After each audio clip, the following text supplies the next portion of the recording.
Hello friends, welcome to Johnny talks. तो आज की इस वीडियो में हम डिस्कस करने वाले हैं जीके के बहुत ही महत्वपूर्ण प्रश्न, 50 प्लस बहुत ही महत्वपूर्ण प्रश्न हम डिस्कस करने जा रहे हैं। दोस्तों, ये जो वीडियो है आपकी, ये जो क्लर्क का एग्ज़ाम है, क्लर्क जिसका जो पोस्ट कोड है 918 है, उसके लिए काफ़ी हेल्पफुल होगी और साथ ही में जो JOIT है उसके लिए भी काफ़ी हेल्पफुल होंगी।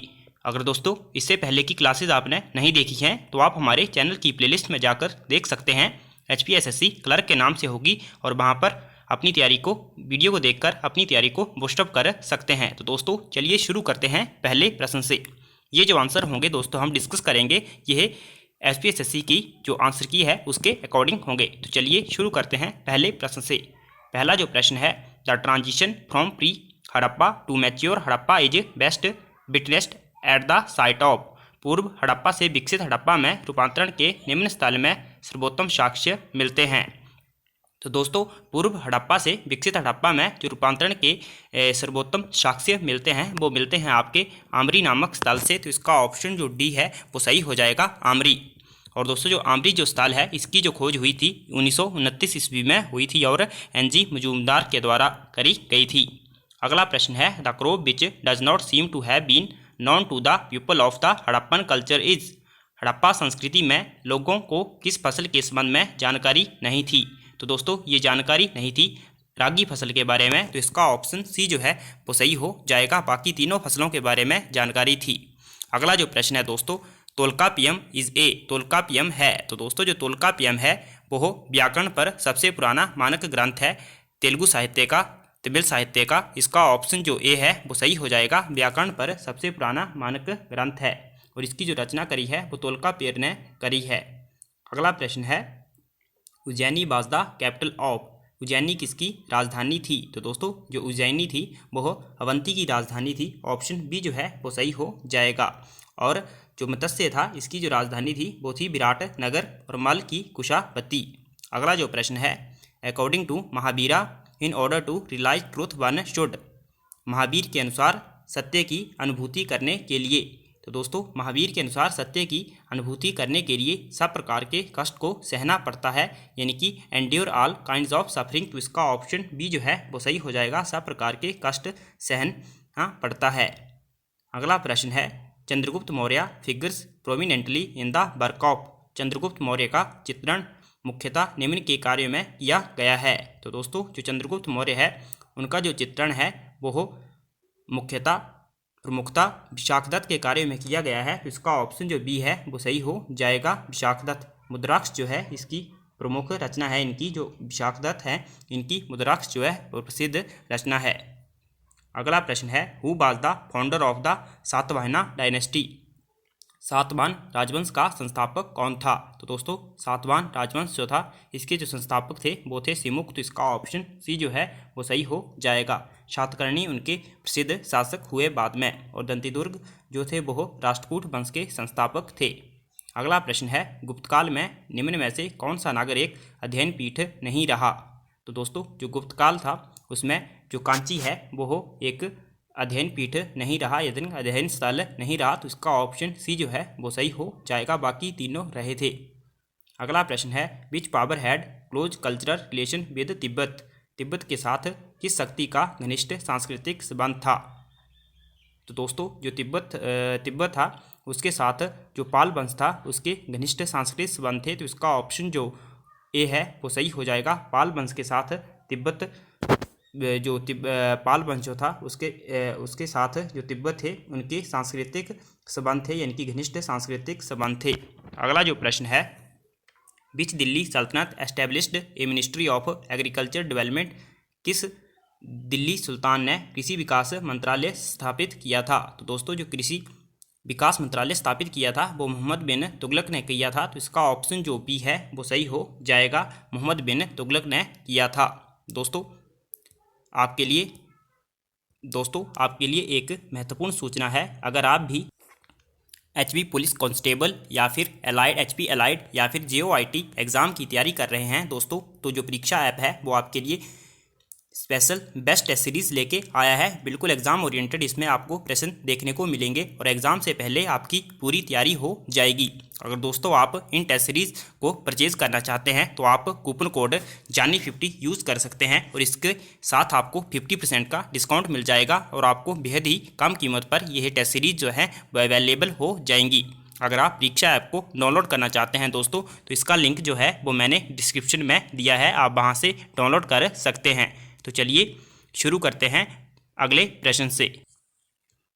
Khusro Khan a Hindu convert belong to which caste. Khusro Khan जो था वो एक परिवर्तित हिंदू था, वो किस वर्ण से था तो आपको बताना है। तो दोस्तों जो खुसरो खान था वो शूद्र वर्ण से था, तो इसका ऑप्शन जो ए है वो सही हो जाएगा, शूद्र।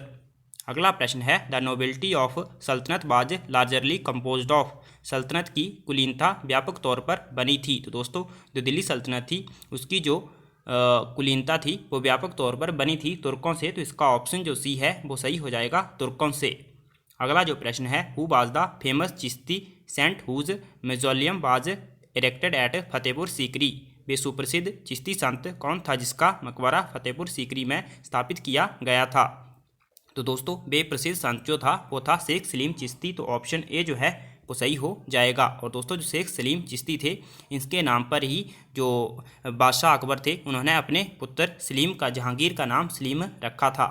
अगला जो प्रश्न है Marathi chronicles were known as. Marathi Chronicle निम्न नाम से जाने जाते थे। तो दोस्तों ये जाने जाते थे आपके बखर नाम से, ऑप्शन जो बी है वो सही हो जाएगा, बखर। अगला जो प्रश्न है who was the first English man to visit Jahangir court. Jahangir के दरबार में आने वाला प्रथम अंग्रेज कौन था। तो दोस्तों जो जहांगीर के दरबार में आने वाला प्रथम अंग्रेज था वो था आपका विलियम हॉकिंस, तो इसका ऑप्शन जो ए है वो सही हो जाएगा। आपको कमेंट करके बताना है ये कब आया था जहांगीर के दरबार में। अगला प्रश्न है अकबर के समय में सामान्यतः प्रयुक्त होने वाली कच्ची सामग्री क्या थी। दोस्तों अकबर के समय जो सामान्यतः प्रयुक्त होने वाली कच्ची सामग्री थी वो थे लाल पत्थर डैश स्टोन, इसका ऑप्शन जो ए है वो सही हो जाएगा, लाल पत्थर। अगला जो प्रश्न है which of the following places in western coast of India has an English factory. Bharat के पश्चिमी घाट में निम्न में से कौन से स्थान में एक ब्रिटिश फैक्ट्री थी। तो दोस्तों ये थी आपकी कन्नौर में, इसका ऑप्शन जो सी है वो सही हो जाएगा, कन्नौर में थी ब्रिटिश फैक्ट्री। अगला जो प्रश्न है British free trader refer to. British मुक्त व्यापारी से तात्पर्य है। तो दोस्तों ब्रिटिश मुक्त व्यापारी से जो तात्पर्य है वो है आपका इंडिगो प्लांटर्स यानी कि नील के उत्पादन करता, तो इसका ऑप्शन जो डी है वो सही हो जाएगा, नील के उत्पादन करता। अगला जो प्रश्न है which of the following was a purely communal movement. निम्न में से कौन एक विशुद्ध संप्रदाय आंदोलन था। तो दोस्तों जो विशुद्ध संप्रदाय आंदोलन था वो था आपका वहाबी आंदोलन, ऑप्शन सी जो है वो सही हो जाएगा। आपको कमेंट करके बताना है जो वहाबी आंदोलन था वो किसके द्वारा शुरू किया गया था। अगला प्रश्न है Indian independence league was formed in the year. Indian independence league was formed in the year 1907, option D जो है वो सही हो जाएगा, 1907 में इसकी स्थापना करी गई थी। अगला जो प्रश्न है the Congress born election declared under the government of India act 1935 in. Bharat सरकार अधिनियम 1935 के अंतर्गत घोषित चुनावों में कांग्रेस ने जीत हासिल करी थी। तो दोस्तों ये करी थी 7 राज्यों में, ऑप्शन डी जो है वो सही हो जाएगा। आपको बताना है टोटल कितने प्रांतों पर वोटिंग हुई थी। अगला प्रश्न है इंग्लैंड के प्रधानमंत्री इटली द्वारा कैबिनेट मिशन प्लान कब घोषित किया गया। तो दोस्तों ये किया गया था 1946 में, ऑप्शन डी जो है वो सही हो जाएगा, 1946 में। अगला प्रश्न है which part of the Indian constitution reflects the ideology of humanism. भारतीय संविधान के कौन से भाग में मानवता की विचारधारा प्रदर्शित होती है।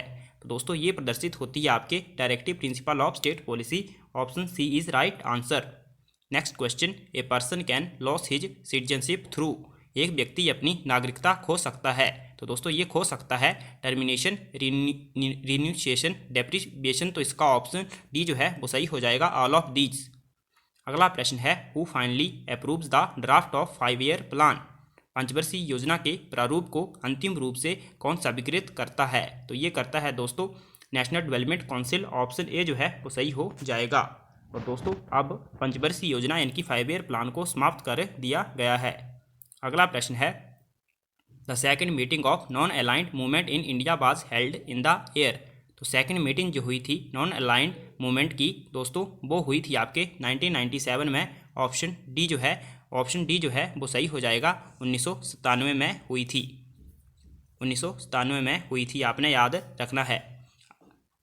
अगला जो प्रश्न है, who gave Congress it's first flag. Congress को उसका पहला झंडा किसने दिया था? तो दोस्तों ये दिया था एनी बेसेंट ने। ऑप्शन डी जो है वो सही हो जाएगा। अगला जो प्रश्न है आपको कमेंट करके बताना है दोस्तों, जो एनी बेसेंट थी वो कौन से देश से भारत आई थी। अगला जो प्रश्न है, in whose viceroyalty were high court set up at Calcutta, Madras and Bombay. किस वाइसराय के समय में कलकत्ता, मद्रास तथा बॉम्बे में उच्च न्यायालय स्थापित किए गए? तो दोस्तों ये किए गए थे लॉर्ड कैनिंग के समय में। ऑप्शन ए जो है वो सही हो जाएगा 1861-62 में। अगला जो प्रश्न है, which was the first modern trade union in India. Bharat की प्रथम आधुनिक ट्रेड यूनियन कौन सी थी? तो दोस्तों ये थी आपकी मद्रास लेबर यूनियन। इसका ऑप्शन जो डी है वो सही हो जाएगा। इस प्रश्न में मुझे कन्फ्यूज़न है दोस्तों, पर आंसर की के अकॉर्डिंग यही दिया हुआ है। आपको पता है तो आप कमेंट करके बता दीजिए। अगला प्रश्न है, Mohammad Ali Jinnah was a Congress leader up to. Mohammad Ali Jinnah dash dash तक कांग्रेस के लीडर रहे। तो दोस्तों ये रहे थे 1920 तक। इसके बाद इन्होंने कांग्रेस जो थी वो छोड़ दी थी। अगला प्रश्न है, the office of the prime minister of India. Bharat के प्रधानमंत्री का पद है। तो दोस्तों ये है has been created by the constitution, संविधान द्वारा निर्मित। तो ऑप्शन सी जो है वो सही हो जाएगा। अगला प्रश्न है, the government bill means a bill introduced by ए।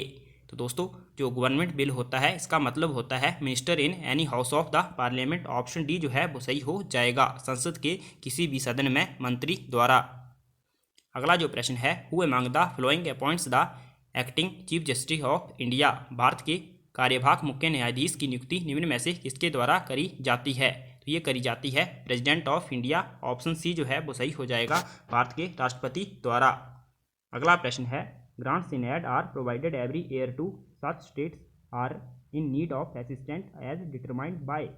जिन राज्यों को उनकी सहायता की आवश्यकता अनुसार प्रतिवर्ष सहायता अनुदान प्रदान किया जाता है, इसका निर्धारण जो करता है दोस्तों वो करता है आपका वित्त आयोग। तो इसका ऑप्शन सी जो है वो सही हो जाएगा, फाइनेंस कमीशन। अगला जो प्रश्न है, what is the intermediate tier of the Panchayati Raj system called. Panchayati Raj प्रणाली में मध्यवर्ती स्तर कहलाता है। तो दोस्तों ये कहलाता है आपका पंचायत समिति। तो ऑप्शन सी जो है वो सही हो जाएगा। सबसे छोटा जो है वो ग्राम सभा और बड़ा जो है जिला परिषद। अगला जो प्रश्न है, when was the staff selection commission setup by the government of India. तो स्टाफ सिलेक्शन कमीशन का जो गठन हुआ था वो हुआ था 1975 में। ऑप्शन डी जो है सही हो जाएगा। अगला प्रश्न है, the chairman of the second administrative reform commission बाज। द्वितीय प्रशासनिक योग के जो चेयरमैन थे वो थे दोस्तों M Veerappa Moily. Option C जो है वो सही हो जाएगा, एम वीरप्पा मोइली। अगला प्रश्न है, what is the maximum number of elected members in A state assembly. State assembly में चुने गए सदस्यों की अधिकतम जो संख्या है दोस्तों वो है 500। तो इसका ऑप्शन